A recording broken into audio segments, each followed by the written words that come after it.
right, we are back, it looks like. Fantastic. Yeah, so all of you grab like 3 of these lasagna trays, bring them back to the dorm. Billy and Ezra are like carrying like bundles of produce to restock the fridge with. You get back to the house. Sure enough, the lasagna is delicious. Depending how long all of you have been away from home, this is probably the first home cooked meal all of you have had in a very long time. Probably with the exception of Yarrow.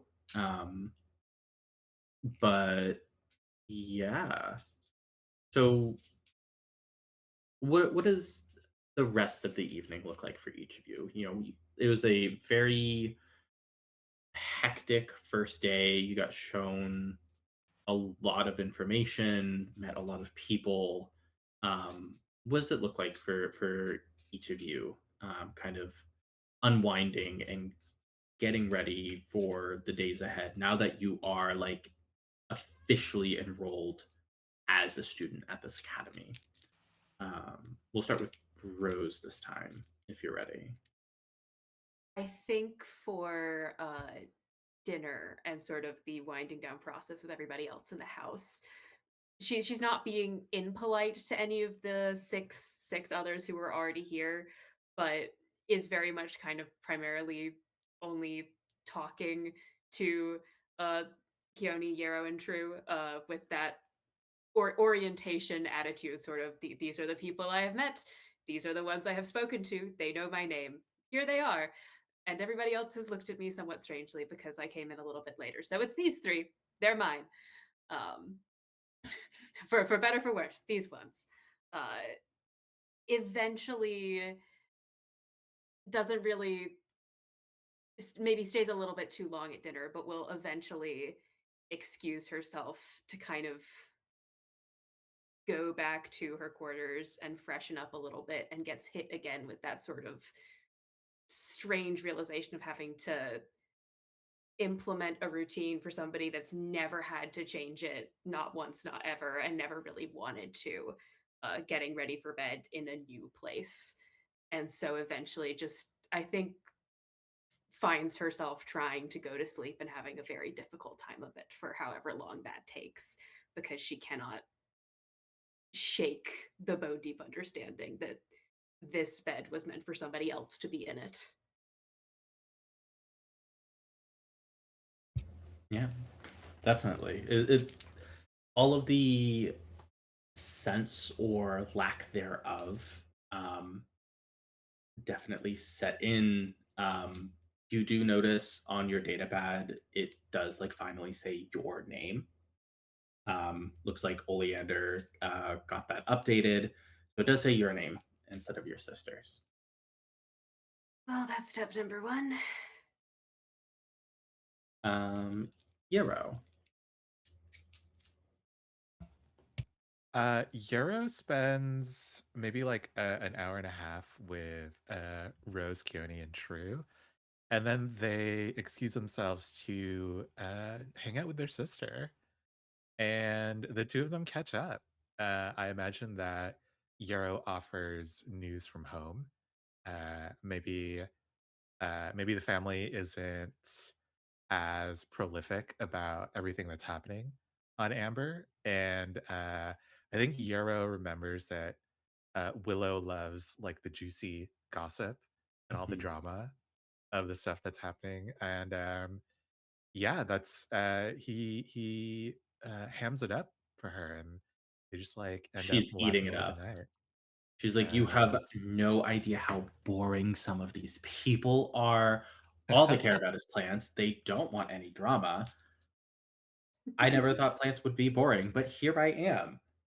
They don't there's wanna no drama in gossip." plants. What? What about there's no drama in plants? What No. about like None of them want me to splice anything.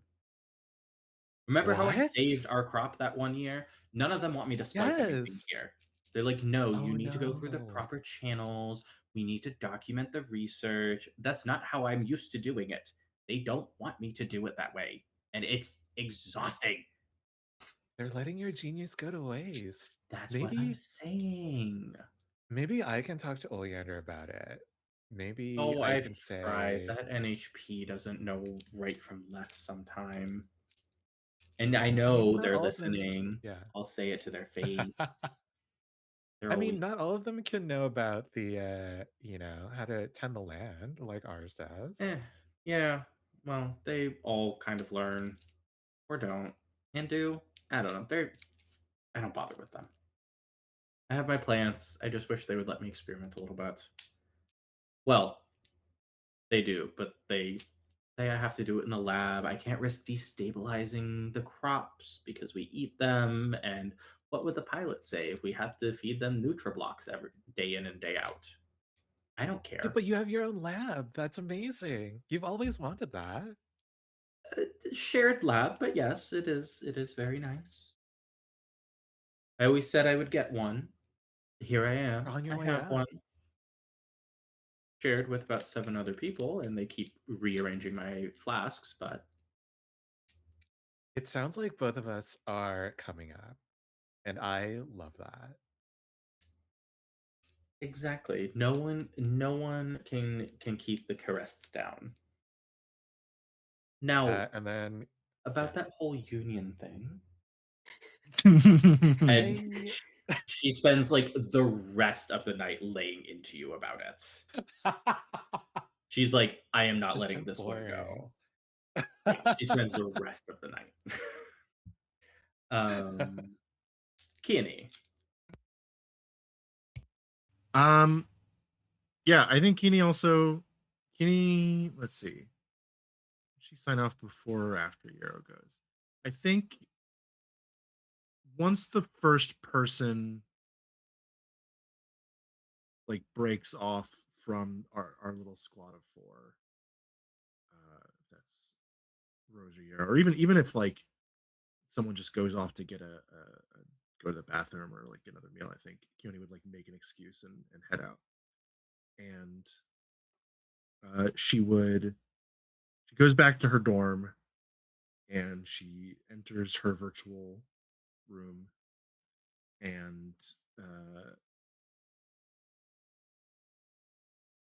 takes some time to vlog about her experiences that day because she is not allowed to advertise, but she is contractually obligated to record for footage to be used in advertising at a later date. what's And up, OmniTube? It's your girl Keone here from Orion Academy. it is, yeah, no. She like Oh, she starts recording a very like kind of straightforward video diary, and then she gets a little notification from one of her superiors at SSC that's like, "Don't forget, we're trying the new omniviral stuff." She's like, "Oh," she has to do the whole influencer thing.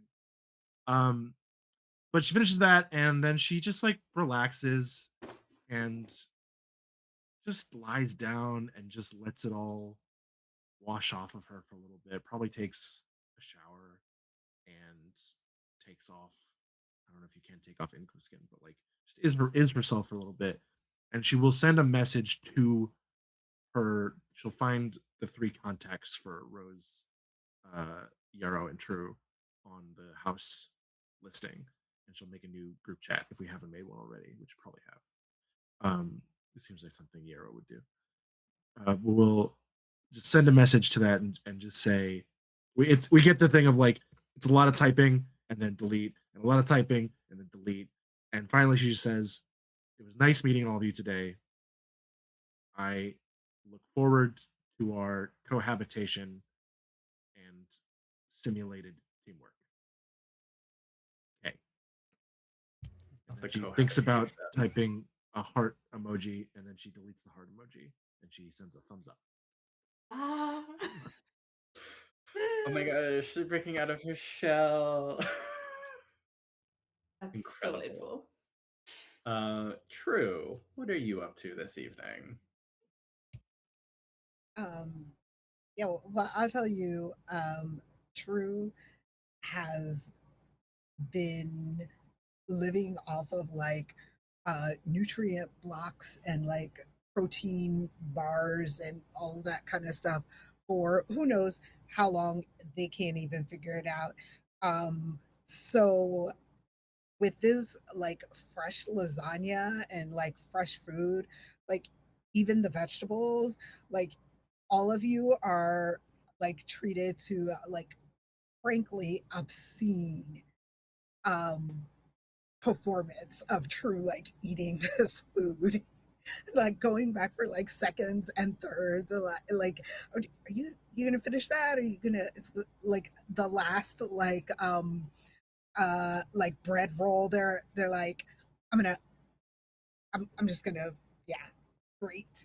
And totally relishing this meal and like, well, if this is how they're gonna feed us every day, then I don't know, maybe I could get to like this place. um and then like they will go back to their room. I think probably they're gonna just like unwind a bit, like kick back on their bed, um, have like headphones, music playing, maybe like also like scrolling some sort of, I don't think True really does social media. They like to be more like in the moment. But they definitely have like messages that they're catching up on from people they've traveled with, and like checking in with the team that they kind of frankly abandoned when they had to come back to Orion Academy, that were just kind of like, oh shit, my dad's calling, deuces. And um, like, oh, I'm so sorry, so sorry. I just like could not get out of this thing where like suddenly, I don't know, I'm gonna be a lancer, I guess. Uh well, keep in touch. Yeah, it's kind of just doing that for the rest of the night. You see like a ping notification from you, and it's just like, great meeting you today. I saw you have some Tiny Mon cards. We should play sometime. Have a good night. And True will absolutely do like the heart face emoji in response to that message. Fantastic. All right, so you all get some sleep, varying degrees of restfulness based on how you're feeling. With Rose probably getting the least amount of sleep just due to the turmoil of the situation. Um, but straight into it, classes start the next day. Um, they give you a bit of time to sleep in, nothing too egregious. About 10 a.m. local system time is when your classes start. None of you have the same class, so what class do each of you attend on your first day? Yarrow, I think we know yours already. Yeah. Uh, so, Yarrow, you attend this history class, and the information is more or less like tailored to each individual. The person in charge of teaching this class in particular is not an NHP; they are a human. Um, this older, graying man. You can't quite determine his age. He could be anywhere from like mid 50s to late 70s. It's kind of hard to guess people's ages with all the enhancements going on, especially depending on where they are from. Um, you notice he has like a data pad on his skin as well. So there's like some hints of modification. Um, but he's going on and on about the history of the Union, how it came to be. Quite frankly, like very appropriate for your current level of understanding with like the conglomerate or the Union, also known as Third Com, but colloquially known by pretty much everyone as the Union. He launches into the history of the Union is more or less like humanity's crowning achievement in some regards, described as a working utopia. Everyone has their needs met. Um, he goes over the utopian pillars that govern the Union, which are all shall have their material needs fulfilled, none shall go without, no wall shall stand between worlds, meaning no one is barred from movement between planets or systems, and no human shall be held in bondage through forced labor or debt. And describes that, with the exception of those at the academy who are required to attend classes, um, people don't actually have to work. Everyone here is working because they want to, not because they need to. And that goes for anyone in the union. Um, he goes on to explain that, you know, part of the reason that there is this push for very, very talented pilots and Lancers in general is because the war on the Dawn Line shore has been heating up um, between the Union and the remnants of SETCOM, or uh, causing a lot of strife. There's been a lot of pushback on the fringes of union controlled space. And he stresses like why you being here is so important. Um, True. What class would you attend? Um, Definitely been something that True's father chose for them.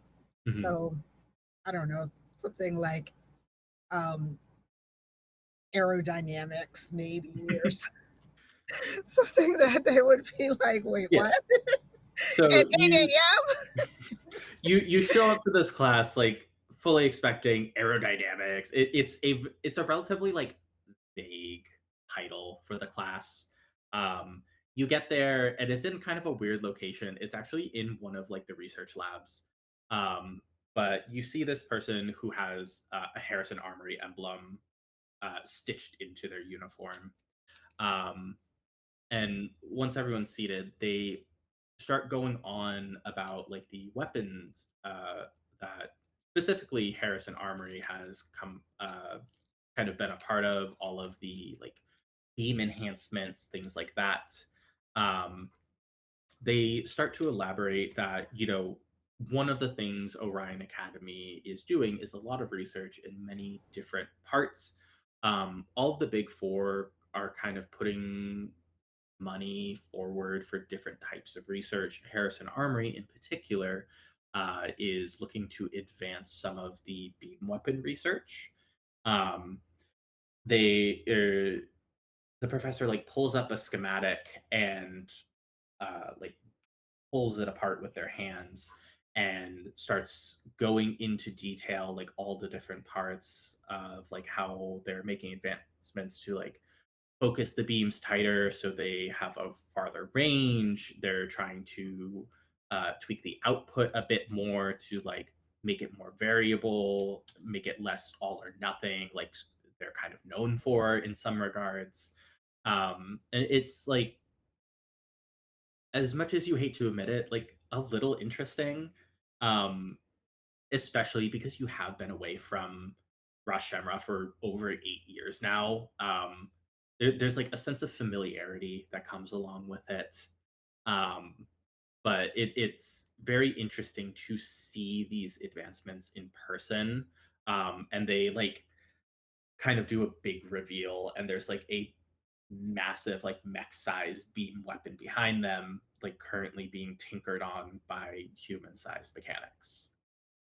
um Kiani, what class are you going to? I think Keeney probably was given a lot of study material on her way here while she was traveling at light speed.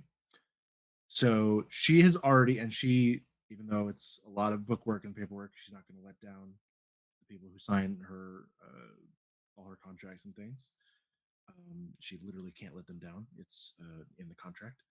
and she will uh so she, I think, like, to whatever extent course curriculum is available to the companies, she's probably gotten a crash course in a lot of basic stuff.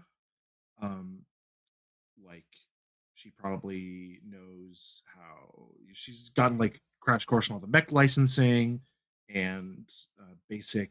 Of course, she already knows. She's hopefully knows a little bit more about Union history than poor Yarrow. So I think she gets shunted to like a course on. I mean, I don't know. I guess probably combat simulations for more active training. So it's probably a first course on like military or like combat logistics and tactics to like the first step in what will be however many years of like leadership training. Yeah.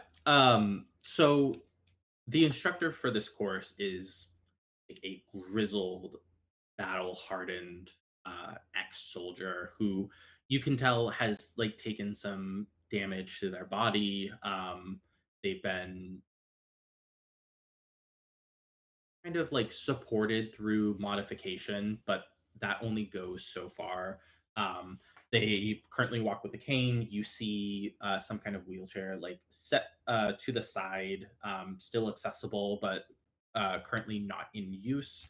Um, and he's, pacing around this room with his cane, elaborating on different types of combat simulations you might come across. He goes into uh, like the different types of sit reps that you'll come across, like King of the Hill, Capture the Flag, Extraction, Secret Conquest, and it's very hard to absorb. It's a lot of information all at once, and it's stuff that you can't really study until you're doing it.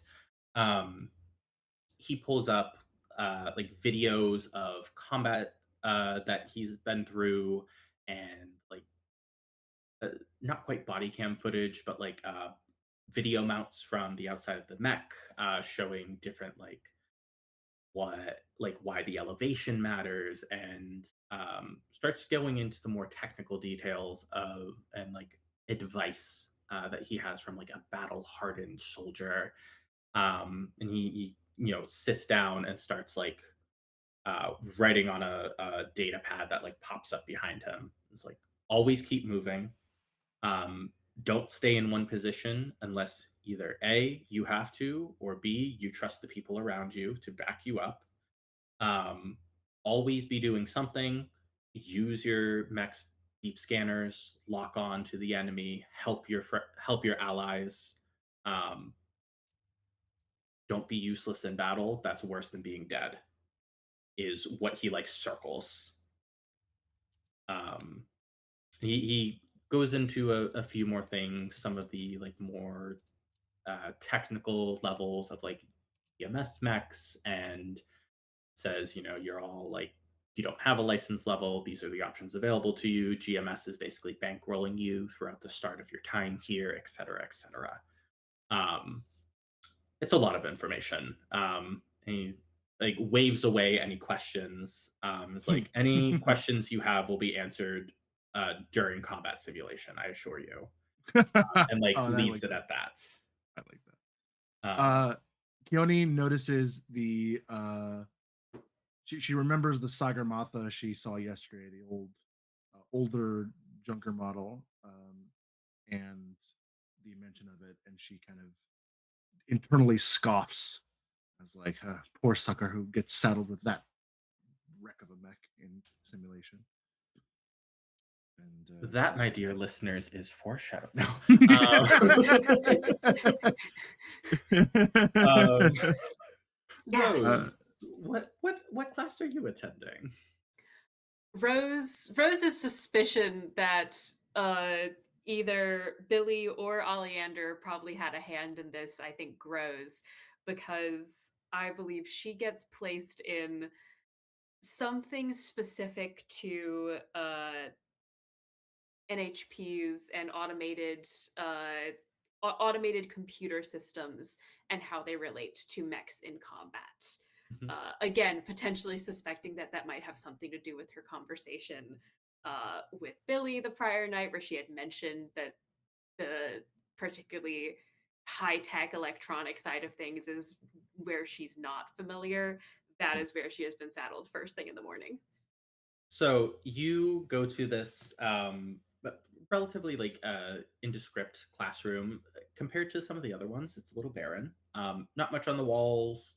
Um, Teacher isn't even there yet. There's a couple other individuals in there with you. Um, from the looks of it, they're all either first year, maybe second years that showed up a bit later. And once you all get settled in, you're kind of looking around for the professor. All of a sudden, Oleander is standing right in front of you. It's like, I see we have quite the lively class today. Um, Rose, welcome. And Yay. all of a sudden, the room feels much larger than it was before. And he goes, now, who can tell me exactly what an NHP is? Anyone?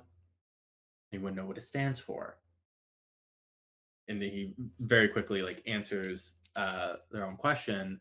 Stands for non-human person. For lack of better phrasing, me. I'm an NHP. Not to be confused with an AI, although you can kind of sort of think of us as the most advanced AI that humans have been able to make, multiplied by, well, slip space. Um, NHPs do not originate from this plane. We have a paracausal effect on it, meaning anything that I do does not need to have an equal and opposite reaction. It just happens. For example, this cup on the desk, if I were to push it, which you notice his hand goes right through it, I cannot because I do not have a physical body. But if Tony over there were to knock the cup off the desk, it would fall to the floor. But if I were to do this, he snaps his fingers and the cup is on the floor. Can anyone tell me what that is an example of? Paracausality. Meaning I do not need to follow the laws of this world. Lucky for you, I find people interesting, specifically humans. So consider yourselves lucky. Um, there are many different types of NHPs. Currently, Orion Academy is working on full integration of an NHP with a mech. It has been mildly successful so far. Um, Most NHPs are onboarded to some extent and have to be handed over control by the pilots. Um, that is not always the case. Some can act independently of themselves, such as the NHP, often assigned to the Tokugawa mech. Um, but there are others. NHPs also, uh, well, quite frankly, to interact with any of you, require being shackled, as it's called, put through a series of limiters, to put in the simplest phrases, that force us to think like humans do and act like humans would. Because without them, we enter a form known as cascading, where we lose all sense of human rationality and act of our own accord, which is not rational to humans and quite dangerous. So we are housed in little chips that are physically transported. We cannot be sent through the net. If anyone sends you a message asking to download an NHP, do not. You don't know what is on the other side of that, and you don't know who is sending it to you. Um, I can only do so much. I am not responsible if you fry your data pad. Now, any questions about NHPs so far? Rose has just was attentively taking notes for the first few sentences and is very clearly just stopped and is listening with kind of that mix of fear isn't quite the right word, but just genuine awe and fascination, starting from the moment the cup shattered on the floor. Now, if there are no questions, I will continue. And Oleander spends the rest of the lecture talking nonstop. They do not stop talking. They don't need to breathe, and it is very apparent that is so. Um, Teaching superpower. exactly. After the class is done, the room like shrinks back to its normal dimensions as well. Um, but uh, after classes, you all find yourself back to the house at some point.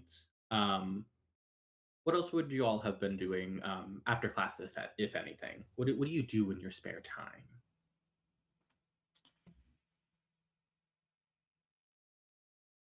It's okay if you don't know yet. Spare time is a weakness, and Keone has to make every second count. So she is studying or watching. You said combat simulations off this week, but she's watching like the mechanics work on the mechs. She cannot take a moment outside of class hours, but between class and day to day, can't take a moment to herself. Get the what's up, YouTube OmniNet. Rose has been hit, I think, very quickly now that she spent close to 24 hours in this place with a very specific safety instinct that comes from her line of work, which is having a data pad to give you physical directions is all very well and good. But in a circumstance where, I don't know, a bunch of rocks fall, rule number one is to physically know where you are and where all the entrances and exits are, and where the walls are of all parts of the building and how to find your way in and out. So I think when her free time hits, she essentially winds up spending possibly a very long time, depending on how well this goes for her, consciously pocketing the data pad with Oleander's voice and walking as much of the massive academy as she can to just try to very literally, like, physically memorize where she is without help. And definitely could have the potential to bump into anybody else that is out and about, but is trying to map it in her own brain and body. Very nice. True is back at that aerodynamics classroom where that mech was, and like definitely like talking to the mechanics, the engineers working on it. Like maybe even kind of like mucking in, like handing a tool here or there, and like asking questions because as kind of reckless and carefree as they are usually, the mechs really do um, really fascinate them. And it's mostly their attitude is mostly that they are trying to be the worst offspring of Cordis as possible. Um, but like the engineering and the building and the all that kind of stuff is actually interesting to them. Awesome. And then yeah, Um, I think Rose, maybe you run into Yarrow because they are on a run. They are, yeah, they're going up into the most remote parts of the campus, and I think if they find like a nice outlook or a place with nice scenery, they take it in. Maybe they have like a sketchbook as well, that he is that he uses on these runs, and I think they use this time for like contemplation because this is very much a part of Yarrow's religion, which is to like be in the land and like part of the land, basically. Yeah. fantastic. All right. So free time, you know, all of you take this time, settle into your routines. The next couple days of classes are kind of a blur. They start to meld together. Um, Before you know it, a week has passed. You see on your data pad bright and early, you are to report to the combat simulation field. Um, you don't have any idea like how this works yet. You don't have mechs assigned to you. So you go there bright and early. It's you saw it from a distance in the tour, kind of from up high. People can watch the combat simulations that go on. It's kind of uh, a pastime of the academy to watch any duels that happen as well, whether it be between houses settling a dispute, or students themselves getting into spats with each other. Uh, so being down on the field itself, you kind of realize just how large it is and how small it makes you feel. Um, Being on a battlefield of this size kind of really makes it sink in just how like large the scale of these conflicts tend to be. Um, and you go into the mech bay. William is there, and he waves you over and is like, "We got y'all approved for these ones. Um, the Rose, you're there. Yarrow, you're there. True, there, and Keany, you're on this side.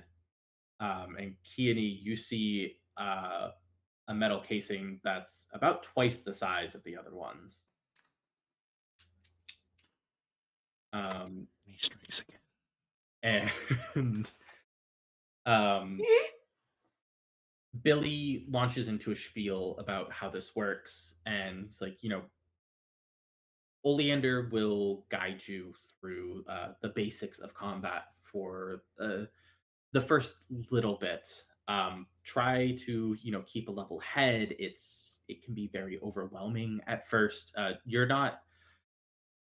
Well, you're not in any immediate danger, but these are real mechs. Like they have limiters on them. So like you're not going to get like physically injured other than like some dings and bruises, but they hurt. Um and the simulations that he will put you through are not going to be kind.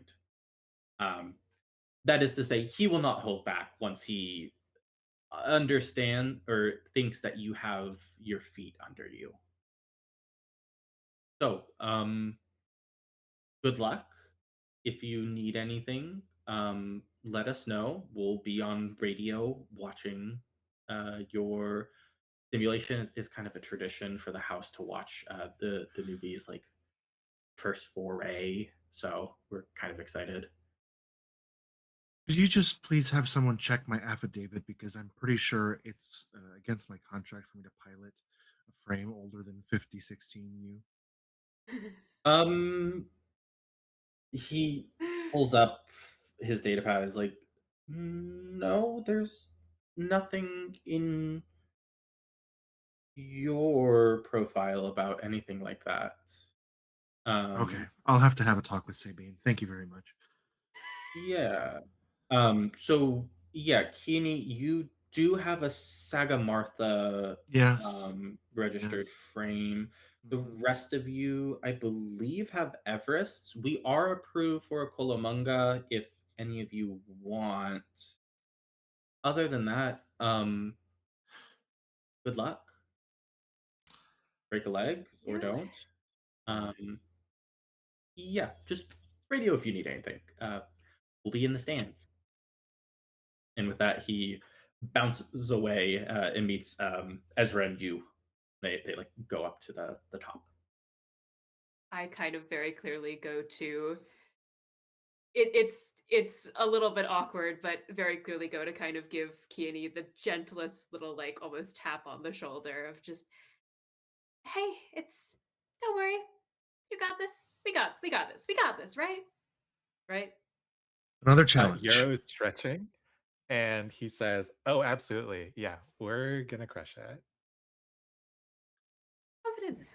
I'm gonna True borrow is that. like also stretching too, but like like it's like a parody of stretching. It's like what they think stretching should Like be. just doing full windmill, like it's just like Yeah. Inflatable I haven't tube, tried the that one inflatable before. tubes. Let me just. And they like kind of keep looking over at Yarrow and like trying to like copy him. and he's just like looking up at this giant metal casing. You have to like go up to the catwalk to like get into the pilot seat.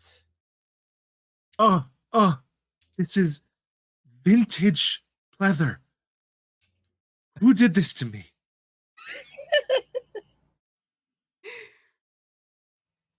You see like Oleander pops up. And they're like, wow, Keone, didn't take you for the tank. I am in training to be a leader, and a good leader protects her squad. Well, I it's suppose. fitting with the Sagamartha. They are the leaders after all. You know, inspiring call and whatnot. Who finds this rust bucket inspiring? Hey This now, we this just had it frame is, painted. yeah, we will have a talk about that as well because your choice of palette. I am an autumn, and this is a winter.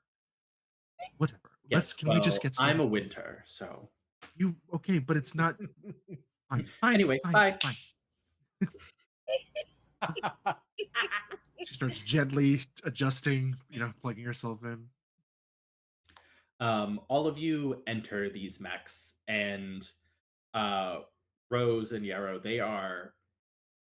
they feel similar to what you're used to at home. Yarrow, the general make of the Everest is multi-purpose. Some Lancers use the Everest throughout their entire career, uh, completely customizable. As such, this cockpit is like relatively familiar to you. It's not far off from the mining or the farming mechs that you're used to on Amber. Quite frankly, it feels like kind of natural to like move around in once you get used to it. um, Rose, it's a bit bigger than you're used to, just because something that size doesn't really fit in the mines a lot of the time. Um, but like with Yarrow, it is like comfortable. It feels like home far more than anything else you've seen here thus far. Um, True. Have you ever been in a mech before? um Yeah, I think they probably have. I mean, I think they're definitely much more used to like regular kind of transports, Mhm. and have probably like, on the sly, like piloted some of those. I don't think they've ever piloted a mech. Okay. Yeah, you've seen these mechs from far away or from your time at Rosh Shamra, like uh, because of who your father is, like you have experience working around these mechs, just because of the amount of research that goes into them. But getting used to it feels weird at first. Probably same boat as Keane. Like it takes a second to get used to the controls. Keane piloting something of this size is makes you feel very sluggish. You're looking down at the Everest class mechs, and they are significantly faster than you, despite you like taking up twice their size. Um, but all of you here in your like comlinks, Oleander speaking to you is like, when you're ready, please enter the field. And you begin to walk out into the field. Um, As you step foot onto the field, the ground crunches beneath you, and before your very eyes, the landscape completely changes. What was once a fairly simple, like dirt field, changes to a vast cityscape in front of you. You reach out, sure enough, those buildings are real, it seems. How this is possible, you might have to ask later. Um, Before you can really think about it more, there is the sound of gunfire from the other side of the field. And that's where we will stop this first session. Woo! Hey, So, let's go. thank you everyone for joining me. I am Nanite, your overseer or GM for this session. You can find me on Blue Sky at Nanite Technology. And I will turn it over to the players to introduce themselves and let them know where you can find them. So let's start with Lily. Where can we find you? Too Hi. respectful. I spend most of my time really in Discord. I'm a scribe there, like I am here on Twitch, and Instagram. Like, if you're interested in fiber arts, then you could definitely check me out. I'm Lily PHL there. Um, you can hear me lots of places in three different podcasts. I am in a actual play right now. We're called Misfits of Space, and we are doing a campaign using scum and villainy. I am also in a podcast called Greetings from Stability. That is a horror anthology podcast that all takes place in the same Pacific Northwest town, but at different times and with different characters. And we use a lot of different indie systems for that. And then I also do Blurred on the Street, which is my sister and a mutual friend. Where three Black femmes, and we talk about being in geeky spaces and current events. We do like, book reviews and other things like that. Just kind of have fun, really. Um, yeah, that's pretty much where I am consistently right now. Keith, where can we find you? Hi, I'm Keith. You can find me on Blue Sky at Keith Asada and also at itch.io at Keith Asada. Yeah, go over there and pick up some of the games that I've written. My favorite right now is Secret Communion, which is about what if God and one of their worshippers fell in love? That can be found over there. Uh, I also do a Star Wars AP over on Dexara 19 on Twitch. So I think we have a game this Sunday. So check that out. I am an equally ditzy doctor over there, a la Firefly. So Fantastic. Jonas, where can we find you? Yeah, I am TINTENSEHER on all socials and things. It's Tintens there. Oh, look at the captions. They're figuring it out. Great. Good job, captions. Is that correct? Yeah, that's correct. Good job. It is, you can check out my link tree, link linktr.ee slash that thing I just spelled. That'll point you to everything relevant. Red Clover Case files, Team Elsewhere, uh, my itch page where I also make things every now and then. Currently making a lot of Draw Steel content. I love this game. It's great if you're into it. We've got a crowdfunder coming up for an adventure I'm writing. So check that out if you're interested. Until the Last Villain Dies. And then as for APs, I'll be here on Nerds with Dice with Lancer, and next week with next month with 10 Candles. So thank you very much for your support of the channel. Awesome. And Emma, where can we find you? Hello, I am Emma, actor and writer, and a bunch of other things that I forget I do, but I do them nonetheless. You cannot find me specifically on any social channels at the moment, but you can find me in a lot of different projects. I am in Echoes of the Forgotten with Soup Dumpling Media, which is an ongoing D&D audio podcast where I play an extremely lovely cleric that is definitely not running away from anything. He's totally fine and normal. Everything's cool with him, and he's great. You can hear my writing and my acting in Arrhythmia, which is a queer haunted house horror audio drama. It's 10 episodes long. All of those episodes are released. They released last summer, and so the whole story is available. And you can also hear my work in the upcoming This Address Does Not Exist, which is also a haunted house horror anthology with Law of Names Media. It is an audio drama. It just began releasing, so go check that out as well. Fantastic. Forgot to mention, you can also find me on the Queer XP as both a player, GM, and the editor. Now, so there is also for Nerds with Dice, Fabula Ultima, Cataclysmic Quietus, 6 p.m. Central. I don't see the date. I believe the first one is May 13th. Then there is Vason, the Morrigan Society, Thursdays at 7 p.m. Central. Fields of the Dead, a Midwestern zombie apocalypse, Saturdays at 8 p.m. Central. And then Nerds with Dice has several casting calls out for our June Pride event, Nerds with Pride. We're raising money for Trans Latin at Coalition all month long. You can find the casting call on our Blue Sky and in our Discord. Find more Nerds with Dice adventures over on YouTube, where you can watch our saved VODs. Stay updated on everything Nerds with Dice by subscribing to Nerds with Dice on Blue Sky. And if you have a story you wish to tell or a game you wish to showcase, our creator app is always open and can be found on Blue Sky, or you can ask for the link in the Discord. That is Yes. all from me, myself, and the players this time. We will see you the exact same time next week with our very first combat for this Lancer campaign. Until then, have a good evening. Fill out those forms. Come play 10 candles with me and let me spook you. Bye, y'all. Everybody. Bye.